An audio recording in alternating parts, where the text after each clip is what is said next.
ఓం శ్రీ సాయినాథాయ నమః. శ్రీ సాయి సచ్చరిత్రము 10వ అధ్యాయము. సాయిబాబా జీవిత విధానము, బాబావారి శయన లీల, బ్రహ్మము యొక్క సుగుణావతారము, షిరిడీలో బాబా నివాసము, వారి జన్మ తేదీ, బాబా లక్ష్యము, వారి బోధలు, సాయిబాబా సద్గురువు, బాబా వారి అనుకువ, నానావళి, మహాత్ముల కథాశ్రవణము, వారి సాంగత్యమే అతి సులభ మార్గము. సాయిబాబా జీవిత విధానం. ఎల్లప్పుడూ శ్రీ సాయిబాబాను భక్తి ప్రేమలతో జ్ఞప్తి అందుంచుకొనవలెను. ఎందువలననగా బాబా ఎల్లప్పుడూ తమ ఆత్మస్వరూపమునందై లీనమై సర్వులకు హితము చేయుట యందు నిమగ్నమై ఉండువారు. వారి స్మరణయే జీవన్మరణ రూపమైన సంసారమనడు చిక్కుముడిని విప్పు తరుణోపాయము. ఇది అన్నింటికంటే అత్యంత శ్రేష్టము, సులభతరమైన సాధనము. దీనిలో వ్యయప్రయాసలు లేవు. కొద్ది శ్రమతో గొప్ప ఫలితమును పొందవచ్చును. అందువలన ఇక ఆలస్యము చేయక మన దేహేంద్రియములలో పటుత్వమున్నంత వరకు ప్రతి నిమిషమును ఈ సాధనమును అనుష్ఠించుటకు వెచ్చించవలను. ఇతర దేవతలంతా ఉత్త భ్రమ. గురు ఒకడే దేవుడు. సద్గురువు చరణములు నమ్మి కొలిచినచో వారు మన అదృష్టము బాగు చేయగలరు. వారిని శ్రద్ధగా సేవించినచో సంసార బంధముల నుండి తప్పించుకొనగలము. న్యాయమీంసాది షడ్దర్శనములను చదువు పని లేదు. మన జీవితమనే ఓడకు సద్గురుని సరంగుగా చేసుకున్నచో కష్టములు చింతలతో కూడిన సంసారమనే సాగరమును మనము సులువుగా దాటగలము. సముద్రములు నదులు దాటునప్పుడు మనము ఓడ నడిపే వాని యందు నమ్మకముంచినట్లు సంసారమనే సాగరమును దాటుటకు సద్గురువనే సరంగుపై పూర్తిగా నమ్మకముంచవలెను. భక్తుల యొక్క అంతరంగమున గలగ భక్తి ప్రేమలను బట్టి సద్గురువు వారికి జ్ఞానమును శాశ్వతానందమును ప్రసాదించును. గత అధ్యాయములో బాబా యొక్క భిక్షాటనమును కొందరు భక్తులు అనుభవములు మొదలైనవి చెప్పితిమి. ఈ అధ్యాయములో బాబా ఎక్కడ నివసించెను, ఎలాగున జీవించెను, ఎట్లు శయనించెడివారు, భక్తులకు ఎట్లు బోధించుచుండెడివారు మొదలుగును చెప్పుదుము.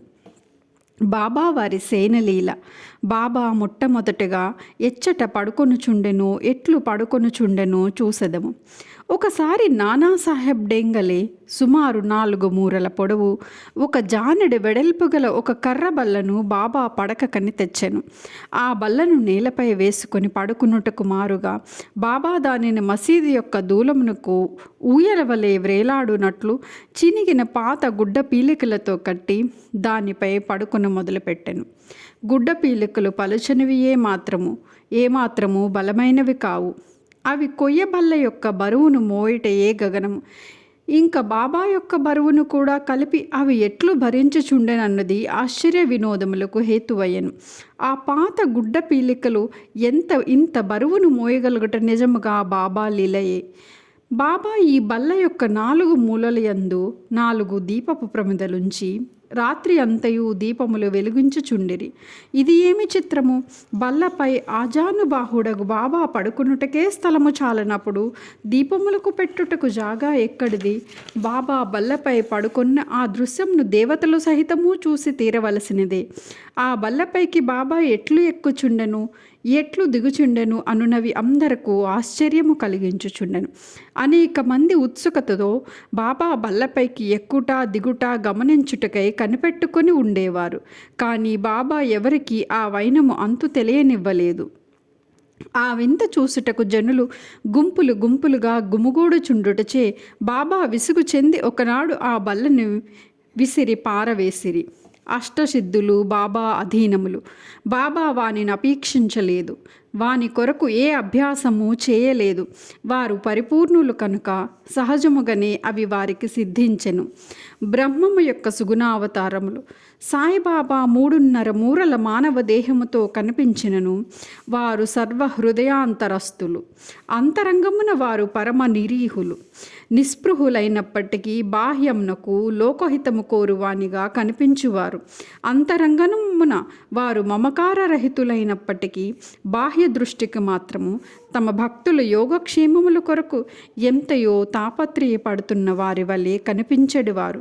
వారి అంతరంగమున శాంతికి ఉనికి పట్టైనను బయట చంచల మనస్కుని వలను కనిపించుచుండెను.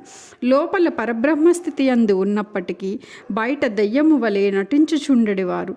లోపల యద్వైతి అయినను బయటకు ప్రపంచమునందు తగులుకొనిన వారి వలె గాన్పించుచుండెను. ఒక్కొక్కప్పుడు అందరినీ ప్రేమతో చూసెడివారు, ఇంకొకప్పుడు వారిపై రాళ్ళు విసురుచుండిరి. ఒక్కొక్కప్పుడు వారిని తిట్టుచుండిరి, ఇంకొకప్పుడు వారిని ప్రేమతో అక్కును చేర్చుకొని ఎంతో నెమ్మదితో, శాంతముతో, ఓరిముతోనూ సంయమనంతోనూ వ్యవహరించేవారు. బాబా ఎల్లప్పుడూ ఆత్మానుసంధానమందే మునిగి ఉండేవారు. భక్తులపై కారుణ్యమును చూపుచుండెడివారు. వారెల్లప్పుడూ ఒకే ఆసనమందు స్థిరముగా ఉండెడివారు. వారెక్కడకు ప్రయాణములు చేసేడివారు కాదు. చిన్న చేతికర్రయే వారు సదా ధరించేడి దండము. చింతారహితులై ఎప్పుడూ శాంతముగా ఉండేవారు. సిరి సంపదలను కానీ కీర్తి ప్రతిష్టలను కానీ లక్ష్యపెట్టక భిక్షాటనము చేసి నిరాడంబరులై జీవించెడివారు. అట్టి పావన జీవనులు వారు ఎల్లప్పుడూ బాబా అల్లా మాలిక్, భగవంతుడే యజమాని అని అన్నడివారు. భక్తుల యందు అవిచ్ఛిన్నమైన పరిపూర్ణ ప్రేమానురాగాలను కలిగి ఉండేవారు. ఆత్మజ్ఞానమునకు ఆయన గని దివ్యానందమునకు వారు ఉనికిపట్టు. సాయిబాబా యొక్క దివ్య స్వరూపము అట్టిది. ఆద్యంతములు లేనట్టిది, అక్షయమైనట్టిది, భేదరహితమైనట్టిది, విశ్వమంతయు ఆవరించినట్టిది అయిన ఆ పరబ్రహ్మతత్వమే సాయిబాబాగా అవతరించింది. ఎంతో పుణ్యము చేసుకున్న అదృష్టవంతులు మాత్రమే ఆ నిధిని పొందగలిగిరి, గ్రహించగలుగుచుండిరి. సాయిబాబా యొక్క నిజతత్వమును గ్రహించలేక వారినొక సామాన్య మానవునిగా నెంచిన వారు నిజముగా దురదృష్టవంతులు. షిరిడీలో బాబా నివాసము, వారి జన్మ తేదీ, బాబా యొక్క తల్లిదండ్రుల గురించి కానీ వారి సరైన జన్మ తేదీ కానీ ఎవరికీ తెలియదు.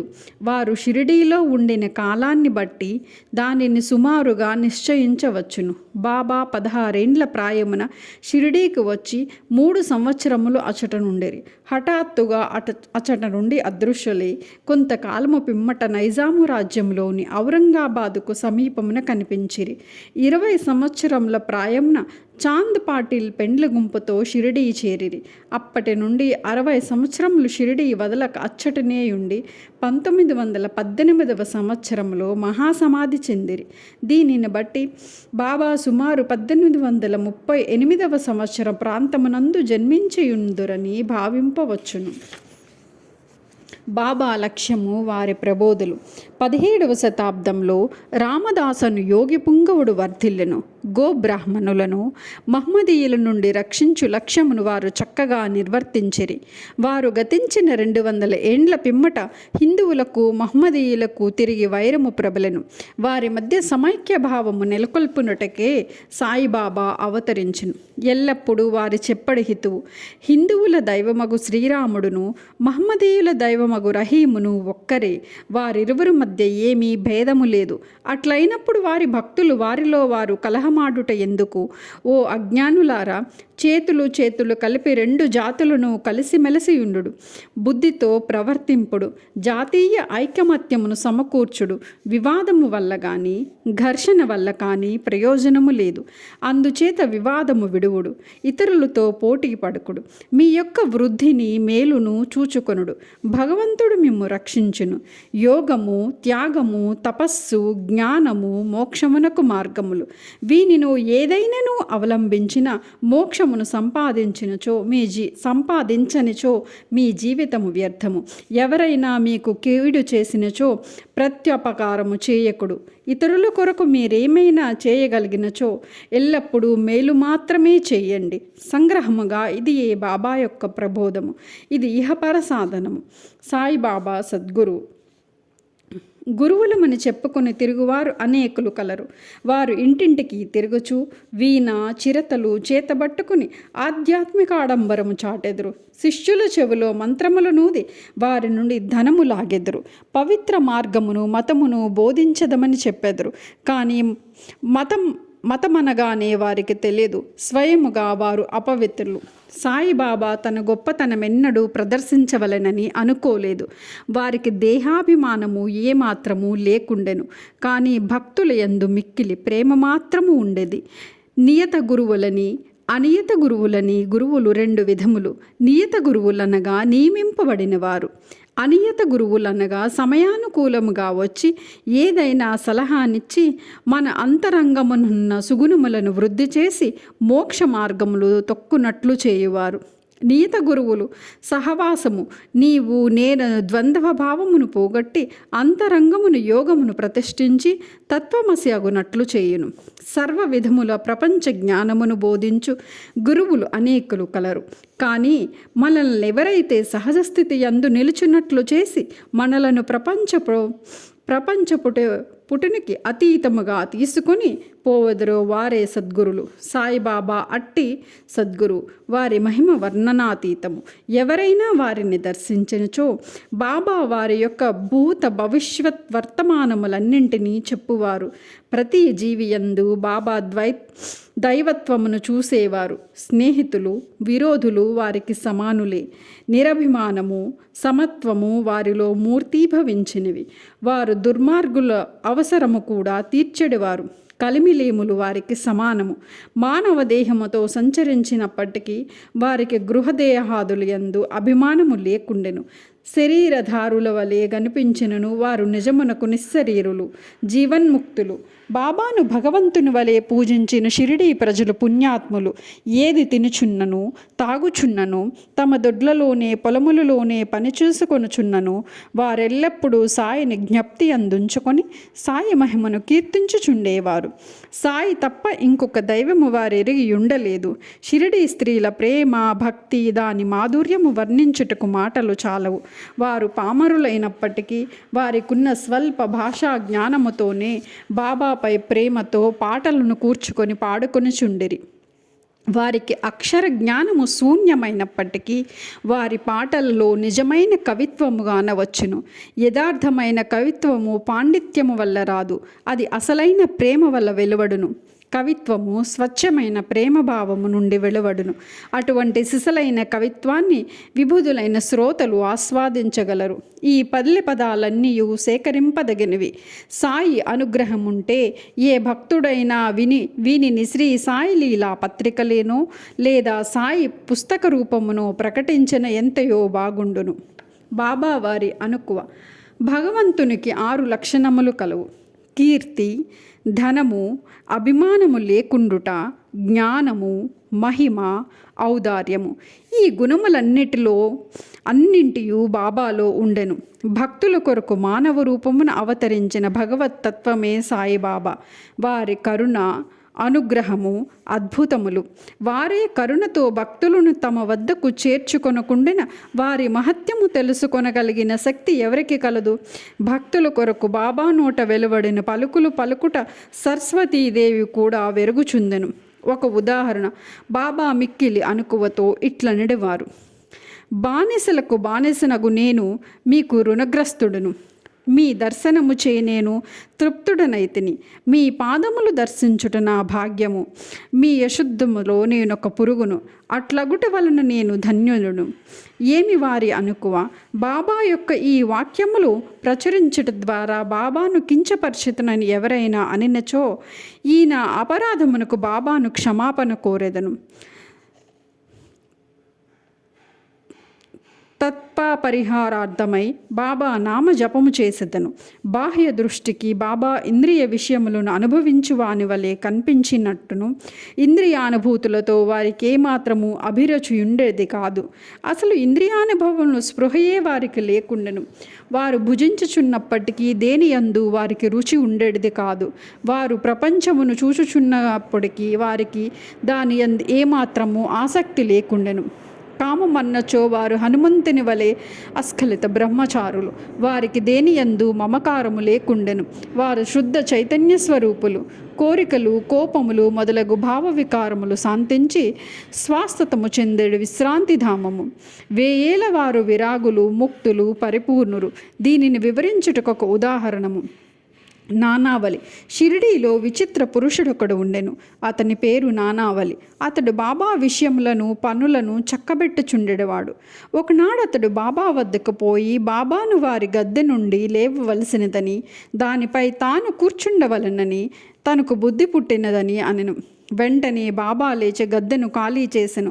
నానావళి దానిపై కొంతసేపు కూర్చుండి లేచి బాబాను తిరిగి కూర్చొనమన్ను. బాబా తన గద్దెపై కూర్చొన్ను. నానావళి బాబా పాదములకు సాష్టాంగ నమస్కారము చేసి వెళ్ళిపోయాను. తన గద్దె మీద నుండి దిగిపొమ్మనెను. దానిపై ఇంకొకరు కూర్చొనను. బాబా ఎట్టి అసంతుష్టిని వెలిబుచ్చలేదు. బాబాను నానావళి ఎంతగా ప్రేమించువాడని అతడు బాబా మహాసమాధి చెందిన 13వ నాడు దేహత్యాగము చేసెను.